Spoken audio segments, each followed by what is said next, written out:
বস 2 এর সেটে বড় ধরনের দুর্ঘটনার হাত থেকে বেঁচে গেলেন অভিনেতা জিৎ। তবে ভালো রকমের আঘাত পেয়েছেন তিনি। সেখানে দেখা যাচ্ছে শুটিং এর একটি গাড়িকে দৌড়ে ধরতে যাচ্ছিলেন জিৎ। গাড়িটি রীতিমতো তাকে ধাক্কা মেরে বেরিয়ে যায়। সঙ্গে সঙ্গে ইউনিটের সদস্যরা দৌড়ে ঘটনাস্থলে যান। ঘটনার পর বেশ যন্ত্রণা হচ্ছিল জনপ্রিয় এই অভিনেতার। ঘটনার কিছুক্ষণ পরই ছবির নির্মাতা সংস্থা গ্রাসরুট এন্টারটেইনমেন্ট নিজেদের টুইটারে শুটিংয়ের এই ভিডিওটি প্রকাশ করেন। তা দেখে জিতের জন্য শুভকামনা জানিয়েছে গোটা টলিউড।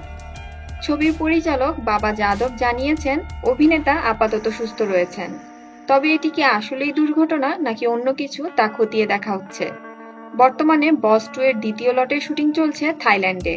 যৌথ প্রযোজনার এই ছবিতে বাবা যাদবের পরিচালনায় আরও অভিনয় করছেন অমিত হাসান, শুভশ্রী, ইন্দ্রনীল সহ আরও অনেকে। আমরা অভিনেতা জিতের সুস্থতা কামনা করছি। এই দুর্ঘটনা সম্পর্কিত পরবর্তী আপডেট জানতে আমাদের চ্যানেলটির সঙ্গে থাকুন।